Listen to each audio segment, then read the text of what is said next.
Hey everyone, welcome back to my channel. I hope you're all good. Now, today I've got a very special guest. I did go on Doug's channel to preview this game, and I'm just looking forward to, chatting about it. The Arsenal Liverpool game and a 2-2 draw. Yeah, just reflecting about it, and I hope you guys are going to enjoy this. And please, as I always say, leave some comments in for us to answer. And I hope you enjoy. But first, Doug, how are you doing? And thank you so much for coming on my channel.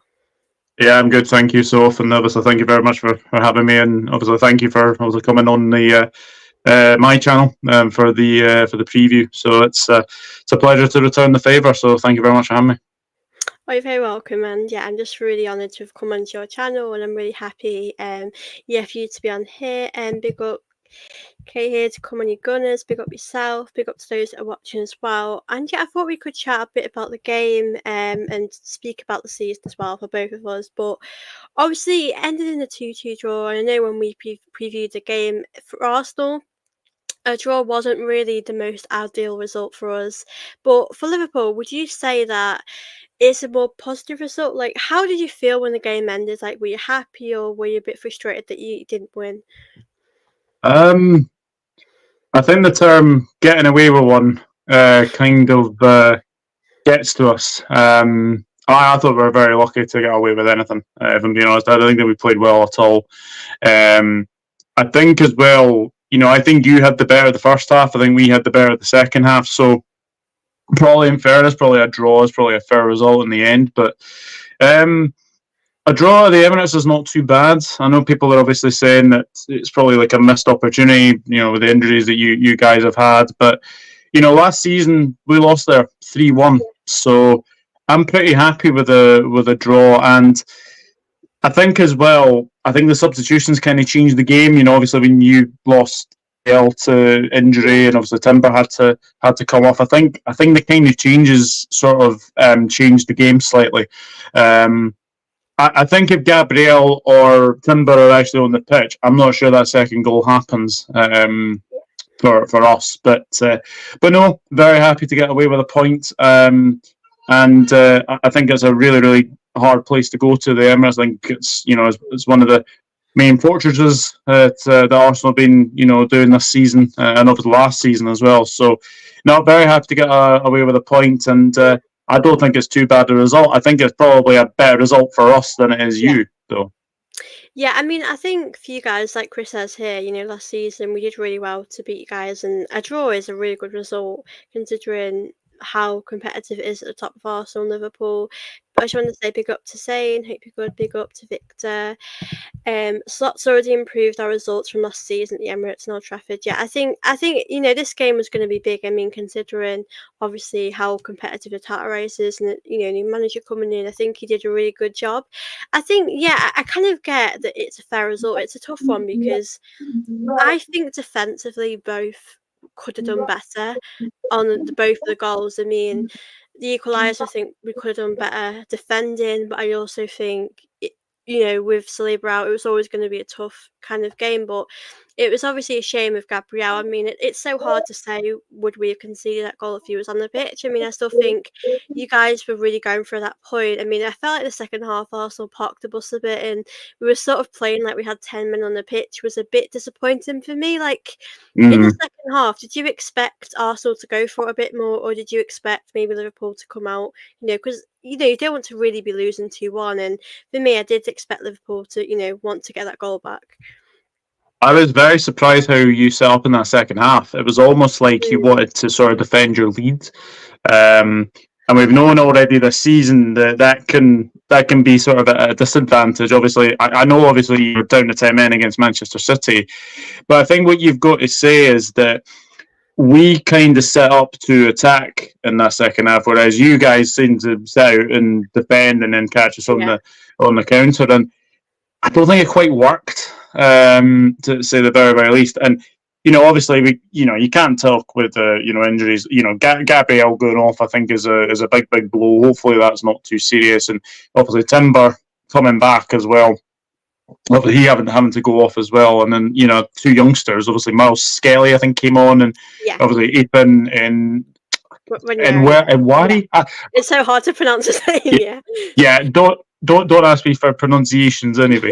But no, look, I think I was a bit surprised by you wanting to defend the lead. I thought you would have maybe gone on and got the third. Obviously, you did get the third, and I've seen a lot of people be very angry at the decision, but I think if you look back at it, Kiwior has gone up above Szoboszlai.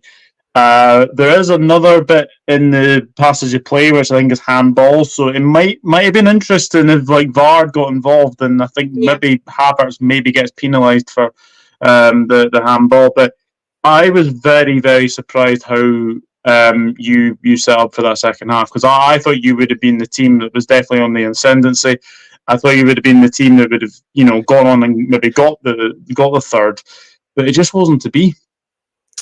Yeah, I mean, I was quite disappointed, really. I mean, like I said, I expected Liverpool to kind of go for it more in the second half because we were 2-1 down at that point, and I knew you would score. But I think for me, I wouldn't have minded us defending the way we did if we were like 3-1 up, because at that point, you've got sort of a goal cushion to relax. But it was a bit of a risk to do that. I mean, with Gabriel and Saliba playing, you could probably do that because we've done that against Man City and it nearly worked. But yeah, that for me, it felt to me like it was a game of two halves, but obviously it was a very competitive game. It always really is.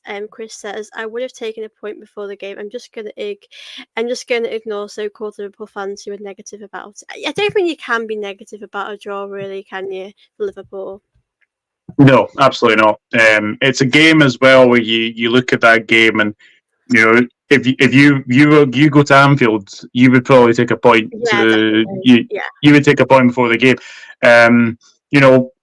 Our last win at the Emirates, I think, was 2021. Like in the league, and obviously we won in the FA Cup, but in the league, like a 3-0 victory during, I think, COVID times as well. So yeah, we don't have the best of records at the Emirates. So no, very happy to go away with a point. And yeah, I don't think anyone should be negative. I don't think anyone should be negative for a point away at Arsenal.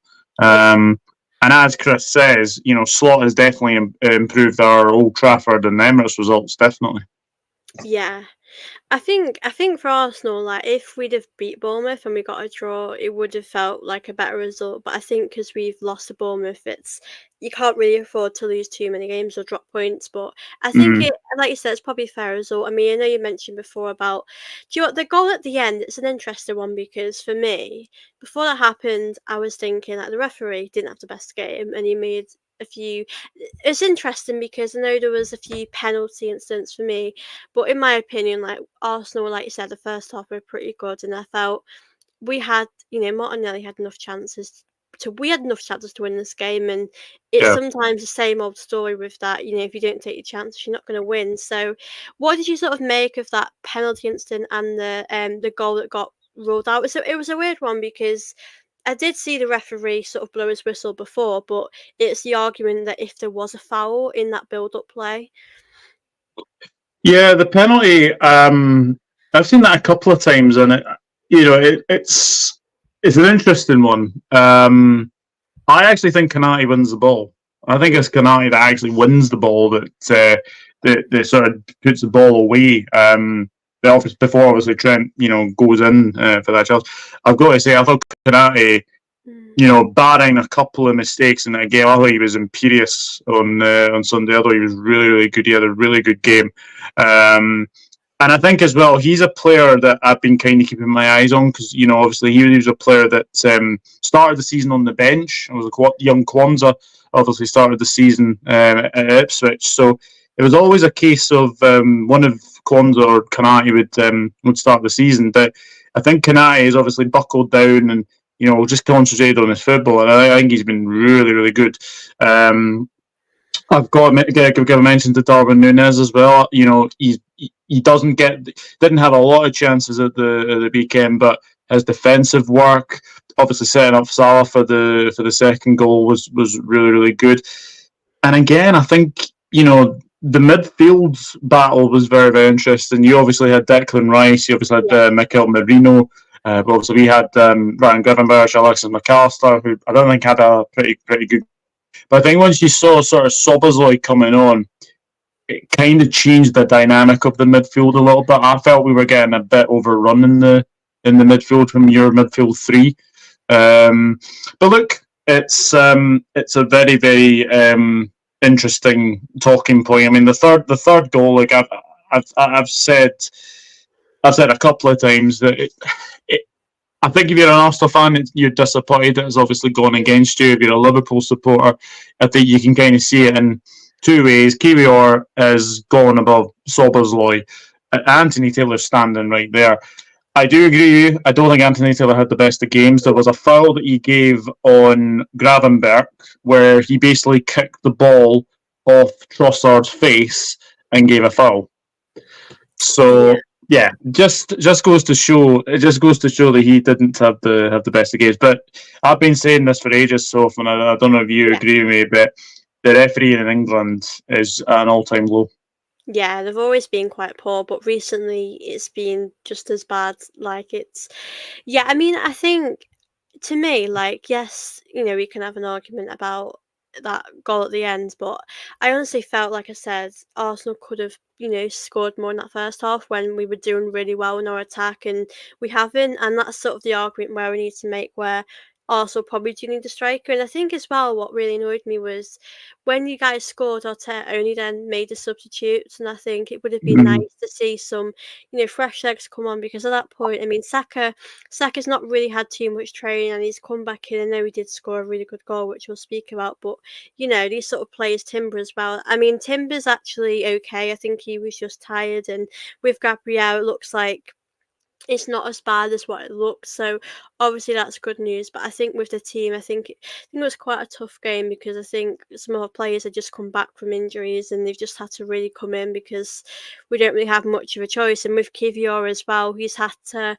When he came on, now I was a bit worried, because it's a sort of, he'll never sort of be as good as Gabriel. But what did you sort of make of Kiwior? Because I personally think he's a very good player, but he's just not at that level of maybe a Gabriel or a Saliba. And I sometimes think people maybe disrespect him a bit too much, and kind of can go over the top with their criticism of him. I think the one thing that struck me was the best player the best player for you guys, especially in the defence, the weekend was obviously Gabriel, and when he went off injured, it kind of gave me a little bit of hope, because I've seen Kiwior quite a couple of times, and obviously he made that mistake against Bournemouth that he passed to Evan Nielsen. There was a foul by Raya to obviously get that penalty. I don't think he's like a centre back. I think he's sort of more of a left back. So he's probably going down the pecking order at the moment, especially with Calafiori coming in as well. But yeah, as I said, I still don't think you would have conceded that goal if Gabriel had stayed on. I think it's his mistake as well, actually, that sort of leads to the goal as well. He's obviously the one that seems to be wanting to mark Salah. And Darwin Núñez plays a very good ball, and Salah scores a very good goal. So if Gabriel goes off, you obviously didn't have Saliba as well. So I think it's I think you're down to the bare bones at the moment, with obviously defenders as well. And it'd be interesting to see what sort of team he plays tomorrow, especially with the fact that you're at 12:30 against Newcastle, and then obviously the next midweek you're at obviously Inter. I can't believe you've got like 4 away games in a row. That's just unheard of. It's so crazy, honestly.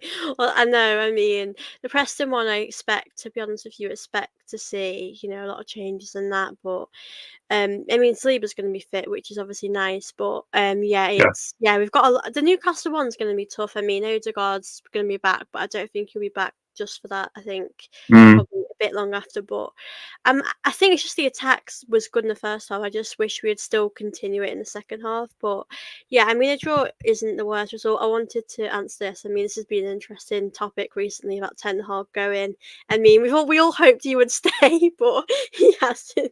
What like, what have you made of this? Because it won't be a surprise to any of us. We sort of knew it would come sooner or later. I mean, it's come a bit late. I think it should have happened sooner. But yeah, what do you reckon about this for United now? Their season ahead. Um, yeah, I mean, he was doing a great job, wasn't he? 14th place. I'm so Yeah, look, I think sad. I think the decision that got him fired was a joke. It was never a penalty. Danny Ings was completely ran into Matthias de Ligt. And look, West Ham win the game 2-1. At that point, I thought, right, he might get the Leicester game, he might get the Chelsea game. Yeah. I was working yesterday, and I've got like a little sort of bar at the bottom of my laptop, and honestly, it came up with the news that it came up, I think, with something like Ten Hag sacked. I was like, okay, just go and click it, and I thought, right, are you actually kidding me? Man United actually made the decision to sack him, and then obviously you look at it, and they did. That is the right decision. I think it's been a decision that's probably been coming for a number of weeks. Yeah. But what I don't get, why did they keep Ten Hag on in the summer? Because they were already speaking to about 4 or 5 managers in the summer. Now, if that just tells me something that they don't have faith in the manager to turn it around, then it already gets to the point, and I guess she's asked the questions.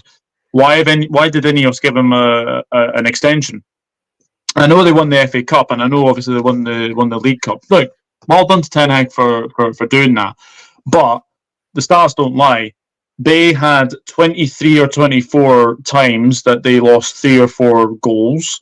Obviously, Brentford 4-0, Man City 6-3. They had plenty of 3-0s to City. They've always had the 7-0 to us. They've had the 3-0 to us as well. I think they lost to Galatasaray. They lost to Copenhagen. Results weren't great under Ten Hag, and I think when you look back at Manchester United, they had their lowest points total. They had their lowest points finish last season at 8th. And I think to be 14th at this stage in the season, there was just no other way than to get rid of the manager. I think who they're bringing in, I really rate Amorim. I really rate Ruben Amorim. I think he's a really good coach, but he is going to an absolute mess there, and I think Ineos have probably made their first correct decision in getting Amorim, because, look, I'll be honest, I don't think they've made the best of decisions so far. I think when you look at Sir Jim Radcliffe, obviously they've let obviously Sir Alex go as well from his ambassadorial role, which I've kind of seen a lot of people say it's not really the best sort of decision to do, but he was getting paid was £2 million a year or something like that. Like that's just some of the decisions, and especially at boardroom level, have been a joke for Manchester United, and it's going to take a long, long time for them to be back anywhere near challenging for the league, for Champions League, for Europa League. Honestly, they are a complete mess. So, Ruben Amorim going from a very steady position at Sporting to now one of the biggest jobs in the world in Manchester United. It's a big, big step up. So we'll wait and see. But he obviously wants to manage in England. As I said, he was on our shortlist before we got Slot. So yeah, we wish him well. But I think it's a big, big job, whoever goes in there. I think it was always coming, really. I mean, with sort of how it went, they kept losing, and the results have been very inconsistent in the league. I mean, last season I know they won a trophy, but in the league it was very poor. And I think that's something they've always struggled under Ten Hag. And when Ten Hag came in, a lot of fans were sort of really happy to have him, and there was a lot of hype over him, and it just didn't work out. I mean, it's a big job with United, like you said, because I don't really see them challenging in the next few years. It's the job that whoever's coming in has got to do a really big job. I mean, it's going to be very tough, but I definitely think him leaving was the right thing, and you can really see that. And I'm sad he's gone, but I mean, we're just gonna see how United get on the season. It's going to be interesting, sort of how they end up. But like you said, they were around 14th in the league, and it was just going to continue to get worse. And I think at this point, if you're a United fan, you need to make that change now before the season ends, because they'll at least want to try and get top 6 if they can. But it's obviously going to be really tough at the moment. I just wanted to read through a few comments. Chris says, mathematically, Arsenal not out of it. The fact people are saying that are out of it because City don't tend to drop points. I mean, would you say Arsenal are still on a title race? It's a tough one, isn't it? Because 5 points against Man City, they're 5 points ahead of us. It feels like, I can't imagine them dropping a lot of points, really. And I'm still going to believe until we can't, do it at all. But do you still have hope that Arsenal could possibly win the league? Arsenal are not out of the title race. I think, as Chris says, a lot of people are obviously saying next, obviously what City have done. But no, look, I honestly think, I don't think City are going to win everything this season. I think there's way too many games. You're already sort of seeing that. I think they'll have a lot of rotation against Spurs tomorrow.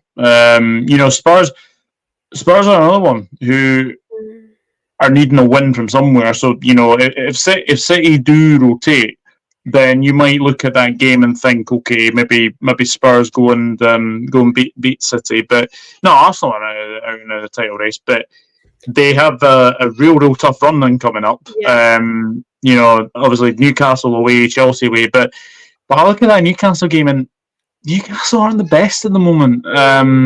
Their goals have dried up completely, and obviously, sorry, John Sinclair, obviously you're watching this, but I fear for Newcastle a wee bit. Anthony Gordon's now injured, so that's a big plus for you guys as well. But yeah, look, I think I think you've got a real tough schedule coming up. Obviously, Preston, Newcastle, Inter, and Chelsea. But nothing's won in like October. Nothing's won in November, December. It's all about sort of March, April, May. There's nothing's won before then. So no, you're definitely still in a title race. I think whoever says you're not is quite frankly deluded. Yeah, I mean, I think it would have been better for us to win that, and we would have been a lot more closer right now going to Christmas. You want to sort of be at the top, but I think we've got to sort of try and win the rest of our games. Really, I mean, Man City do always find a way to win. Liverpool have strengthened the season, so I think it will still be a 3-horse race. But I think it puts us in not the best position, I think. But I think it's still possible, like Chris said. So I think you should always believe until you can't believe anymore. Liverpool, everyone, the schedule's so tough for me, and even if Liverpool lost, I'd say I mean, exactly. Yeah. It's not over now. It's so early on as well. Amron has to get rid of the toxic players throwing previous coaches under the bus. Otherwise, prepare the Amron sack tweets for 2 years around. We go, yeah. Do you know what that? Yeah. It sort of reminds me a bit when Emery came into Arsenal. Like, it was such a toxic time, and I think he needs to be ruthless. Whoever's going to come in and be the manager, they've got to just be ruthless and get rid of players that aren't good enough. But that job, is a massive job to do. But United have just got to, do the best they can do. And hopefully for them, this manager will be the right manager for them. But regarding like your schedule at the moment, how are you sort of feeling about the games you got coming up? Because I know as well the Champions League is so tough as well. I mean, we've got some Champions League games, and I think I want Arsenal to balance it out, but I know it's hard for you guys as well because it's Arne Slot's first season. You'll want to win some silverware with him. Yeah, like we got the double header against Brighton coming up. Obviously, got them in the Carabao Cup tomorrow. We've got them in the league on Saturday. It's quite unheard of having two teams in the space of 4 days, but the same team in the space of 4 days, I should say. But look, we've got some tough games. There's no denying that, and I think as well you've got to look at Leverkusen coming up as well at home, which will be a fantastic occasion. Obviously, Xabi Alonso coming back as a manager for the first time, so he'll get a very, very good reception, no doubt. The fans absolutely love Alonso, so there's that game. I think we've got Aston Villa again on the next again Sunday. Sorry, no, actually it's Saturday 8 o'clock. Now that's unheard of, an 8 o'clock kickoff at Anfield. That is very unheard of. So yeah, that's quite a late one. But no, look, Aston Villa obviously before the international break. Another. I don't know about you, Soph, but I think it's absolutely bonkers how there are 3 international breaks before December. Yeah, it's ridiculous. Look, I'll be honest. I am a man who does go to the. I do actually follow the national team. I do follow the Scottish national team, but the amount of games the players are playing at the moment is ridiculous, and especially with this Nations League nonsense. Obviously, England bloody lost to Greece, didn't they? They lost to Greece. We drew 0-0 with Portugal. In a game we probably should have got hammered in. That obviously Portugal didn't have their shooting boots on, but these games are getting just too much. They're just getting way, way too much. And provided as well, you can have your European qualifiers. That's absolutely fine. You can have your World Cup qualifiers as well, but none of this Nations League. And it's not really anything. So it causes injuries as well. I mean, Saka got his injury from there. I mean, luckily it's not too bad, but it is crazy, isn't it? The amount of international breaks there are. I think it's quite hard as well for the players as well, because if you're getting, because when we came back from the international break, I think it was against Bournemouth, and you could really see that it just wasn't clicking as much as it would if we trained for a bit, or I think it kind of affects the flow of the team as well when they're coming back if it happens so much. Like you said, I think for the ones that are important, like the qualifiers. I mean, friendlies are important as well to train together. But like you said, it feels a bit too frequent, all these international breaks. And I mean, for England, it'd be interesting to see what happens with our new manager. But I'm not crazy about England right now. I just hope things can get better in the future. But how are you having a German as England manager? You know what, it's really crazy to see the media say what they're saying, because I honestly don't care if he's not English. Like, if he wins us stuff, then who am I to complain about the fact he's not English? And I'm not really bothered about if he doesn't sing the anthem as well. I mean, I don't really care. I think people are being a bit too harsh on that. But what do you make of it? Do you think it matters, or do you think as long as he wins the stuff, that's what matters? I don't think you give a jot. Yeah. It's all about winning. All about winning, isn't it? Look, I think Tuchel's a winner. You can quite clearly see that what he's done as a manager in club football. I think he's been very, very good. And I think when you look at the managers that were available, he was probably the best suited. And the other thing, he's suited for tournament football. So I think you've got a real, real good one there. And I've said it a wee while. I don't think the English managers at the moment, I don't think they're good enough to have such a big job like that. Oh, all right, people maybe say Eddie Howe, people maybe say Graham Potter, maybe people saying Steven Gerrard, Frank Lampard. But I think if you look at Tuchel, he's a winner. He's a born winner. So I honestly think it's the best solution that England could have came up with. And yes, the fact is he is German does put a little bit more pressure. But look, we've had a German manager before. It didn't go very, very well. But I think Tuchel is a very good fit, and I think he will do well for England. Yeah, I mean, I'm quite happy with it, to be honest, because he's quite a good manager, and I really do like him a lot, and I think for him, I mean, Southgate needed to go anyway. I mean, he's a great person, but it was not really going to work. And I think for England, we're so sort of close of, getting some silverware. We're good at getting to finals. It's just sort of winning that, and I think with him, we're going to sort of see him be a bit more brave. I mean, Southgate always liked to play it safe, so I think with him, we're going to see him, make some decisions that are quite risky. And I'd rather him do that. Really, I'd rather you go for it and lose it, and because Yeah. at least you can say he's going for it. I'd rather him do that. So yeah, I mean, I think the majority of people, like England fans, are not bothered, and it's sort of a shame how the media is. I mean, everyone has a preference.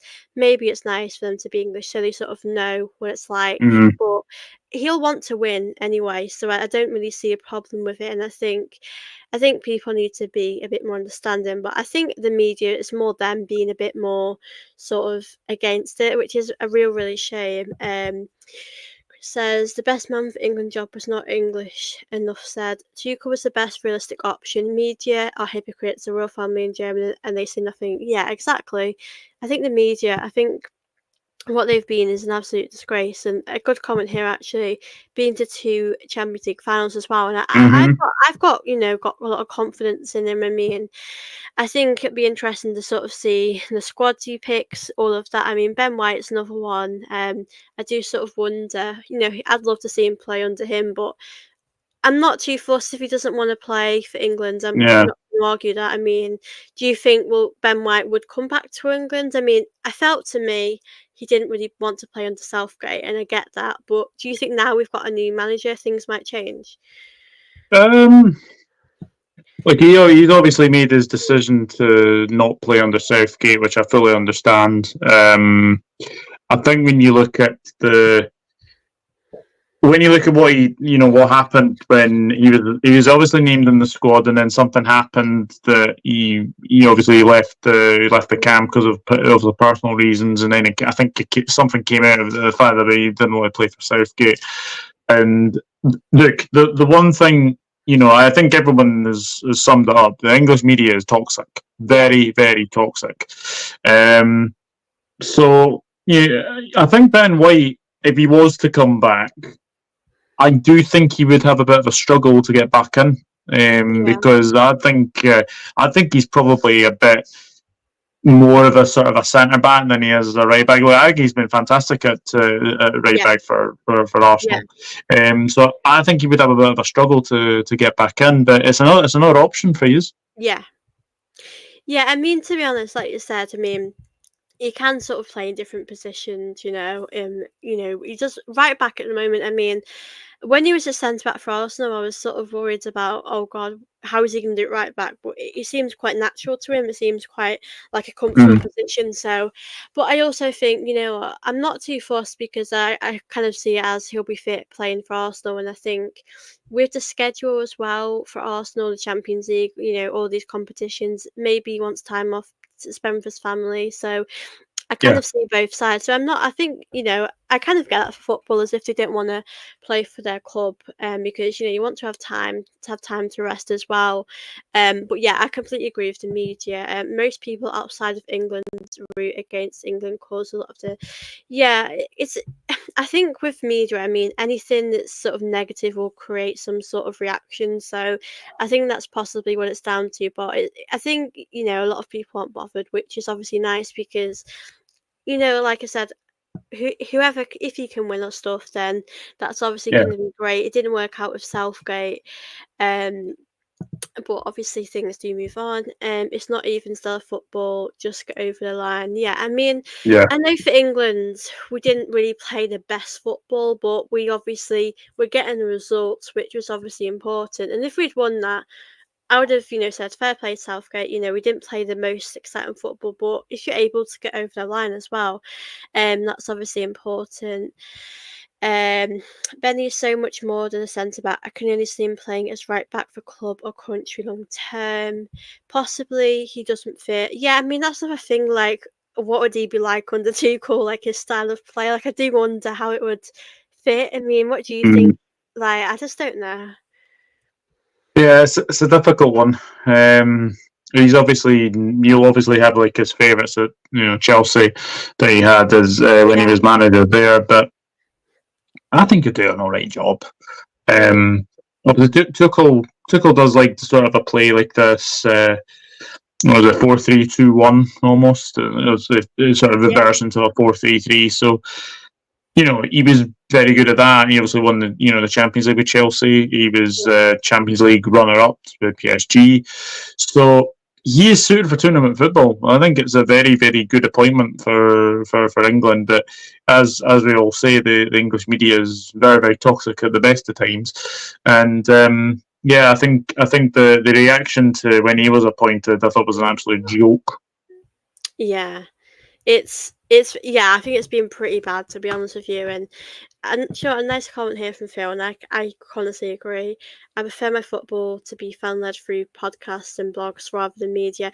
I think with like podcasts and fans, there's always that emotion behind it, there's always passion there, but with sort of media, they can be just quite factual and not really too bothered, and you like to get a reaction. So I think it's always nice, whether it's international football, club football, just to hear from fans, to hear about that. And I obviously completely agree with that. And I wanted to actually go back a bit again about the game, and I wanted to touch on a few things. I mean, wanted first of all speak about Saka, because obviously he's had a bit of an injury. Obviously it's not a big injury, but he's been out for a few weeks, and I think he had a bit of a training. I don't think he had a proper train with the team, but I wanted to sort of get your thoughts how he was in the game. I know he'd scored a great goal, but it's just a fact is how he sort of adjusted so good in the game. I mean, Liverpool was always a big game, and he seemed like he was just so prepared and ready for this game.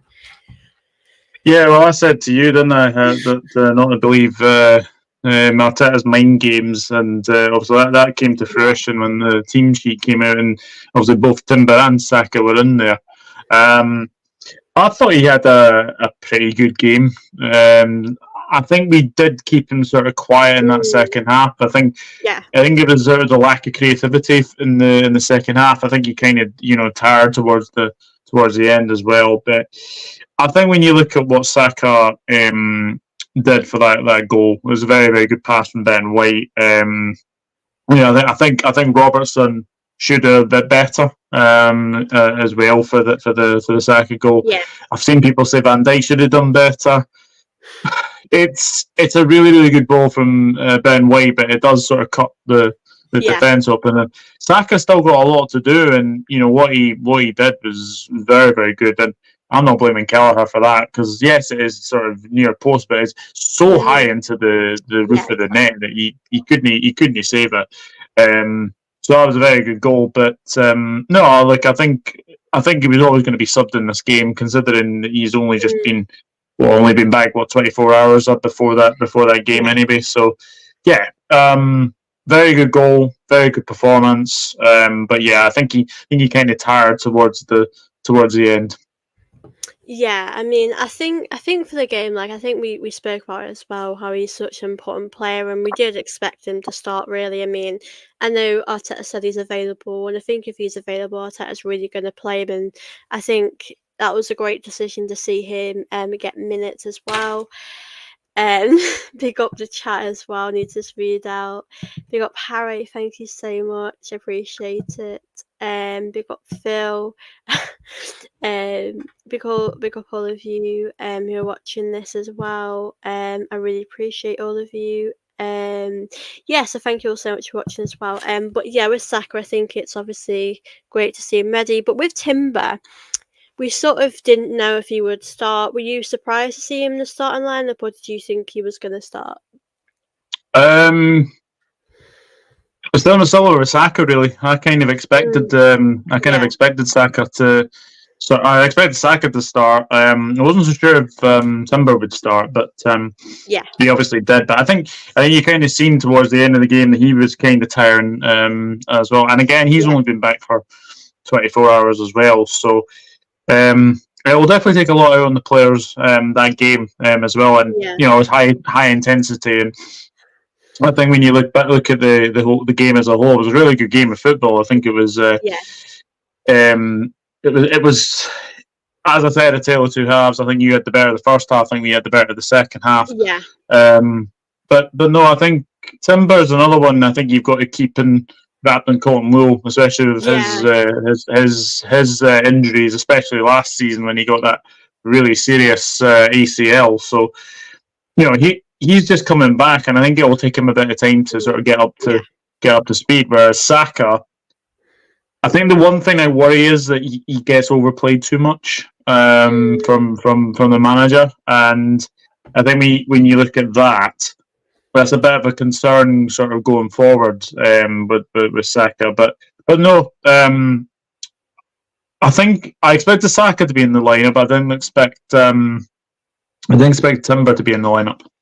Yeah, I mean, I think nearer the day I did hear things that he was there and he seemed okay, but I think, like you said, with his injury, like going to the season, I've not really expected too much of him because with that sort of injury, it takes you a long time to get back to how you used to be. So I kind of understand his fatigue and all of that, and I'm glad it's not a serious sort of injury. But I think for us, it made a difference to him starting in that game, and it's a shame, obviously, he wasn't fit for the full game. But it's really great that he did start.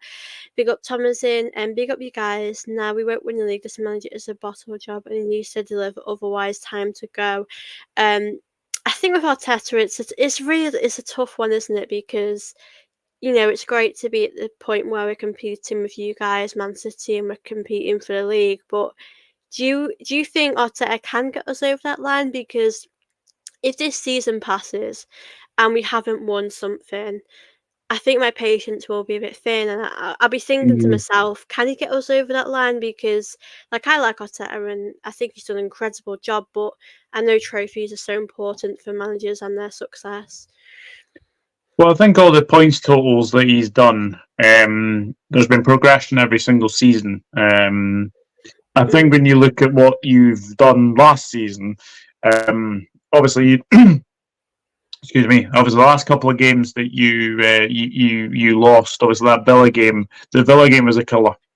I think if you hadn't lost that game, I think you would have probably gone into that sort of that wee mini run where I think you would have probably maybe won every single game after that. But that Villa game was a killer. But look, he has done a very good job. It has been progression. However, you do want to get the major trophies. You want the Premier League. You obviously want the Champions League, even the League Cup, even the FA Cup. And we obviously spoke on my channel as well.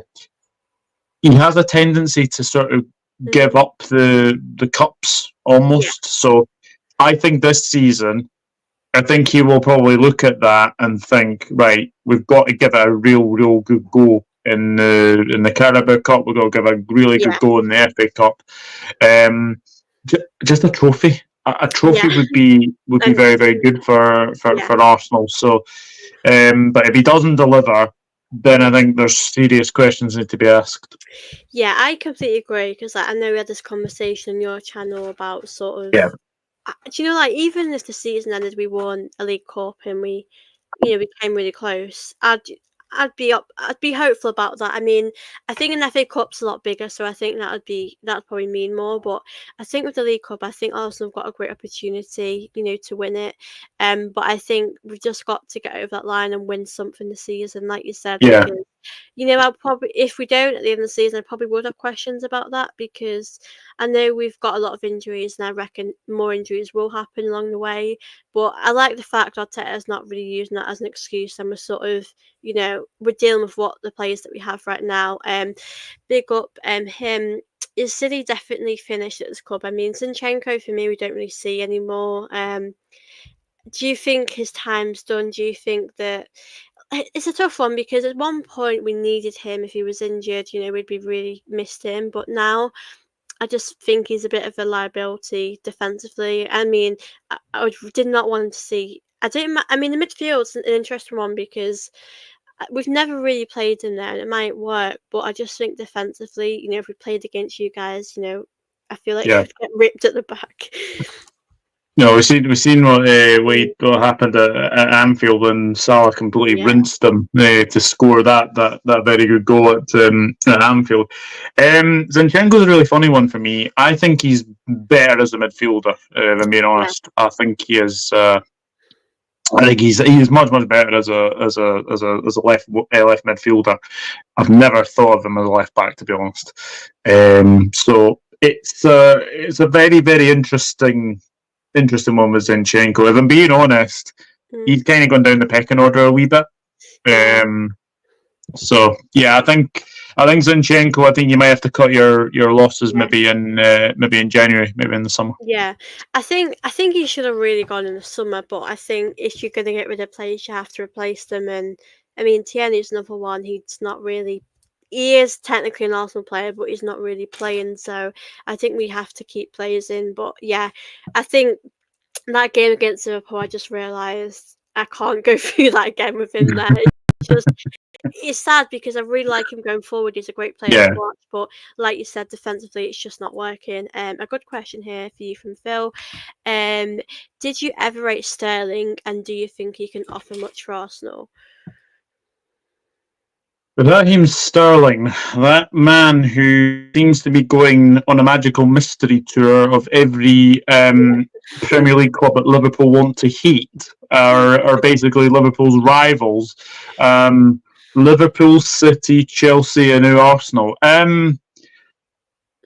Sterling was a very good player when he was coming through at Liverpool. Yeah. He came through as a sort of a 17-year-old. He obviously, I think he scored on his debut. I think against Mm, QPR. Funnily enough, obviously the club we bought him from. And then obviously goes to City.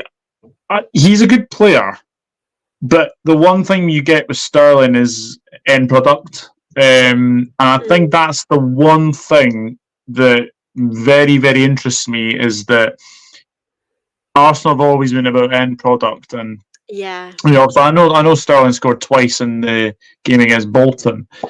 He'll probably play tomorrow as well, but that's a kind of a squad signing rather than like a first team signing Yeah. almost. I think people forget about the fact he is getting on a bit now, Sterling. But he's obviously happy to be there. He obviously wanted, obviously Maresca didn't want him at Chelsea. Yeah. I think it was a bit of a weird signing, if I'm being honest. But no, Yeah. if he can get you goals, if he can get you assists, and you'll be very happy. But I was very surprised he didn't come on Sunday. Very surprised, indeed. Do you know what? It's a strange one because right against Bolton, like I said to myself, it is Bolton, and you can't get too carried away. But I felt like I saw a glimpse of what we could possibly see with him throughout the season.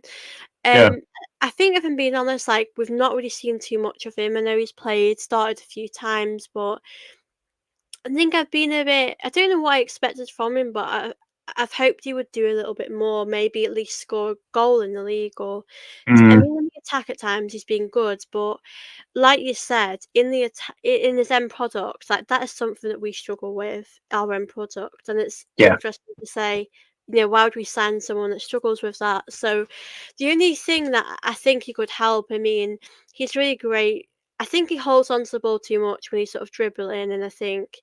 yeah, Just take a shot. I always thought that when he was at Liverpool, Man City, but I think with him, I mean, the build up, he could possibly help us with that. But yeah, I don't know. I mean, he's only. I expect him to start tomorrow because obviously Saka's going to get a rest. I really hope he gets a rest anyway. But I think it's. Yeah, I think I just feel a bit underwhelmed at the moment. But I think we've got to see it throughout the season, and it is only a loan, so it'll be interesting to see how that goes. But I think a lot of fans, when we brought him in, they weren't too happy with it anyway. But yeah, I don't really know how it's gonna go from here with Sterling. But yeah, I think if we brought a striker in as well as Sterling, then it'd be better because Sterling, like you said, it's like a squad player. He doesn't really start yeah. unless Saka's or Martinelli can't play. So yeah, it's going to be interesting how that goes. And another question for you from Phil: is Nunes your Anthony? I find him a bizarre player at times. Is Nunes or Anthony? Well, what I'll say is Nunes has had more end product and more goals and assists than Anthony has ever had in Manchester United. So I'll get that one out of the way so far. I did say at the start of the season, I think it's a make or break season for Nunes. He definitely does need to deliver, especially with the fact that Jota's now out injured until I think it's the November international break. So he's going to get his chance for sure. So I think that the one thing that really surprised me this season is how really good his defensive work has been. He's been really sort of trying to bite into tackles. He's been trying to sort of win the ball back, and I think he did that very well on Sunday. He was getting back at people. He was trying to win the ball back. Obviously, his main ambition is obviously to score goals. Obviously, assists like he did for Sal the other night. But I think he's a very good player. He's raw, I think, is the safest thing to say. He's definitely not the finished article. There's definitely a player in there, and I think he's been very good recently. So I would definitely not compare him to Anthony. I know he came for big money, but the one thing you look at Nunes is that I think he's got 20. I think I have like 24 goals and something like 75 appearances or something. So he's getting towards that. He just needs to add more goals and assists to the game, and if he does that, then we'll be very, very happy.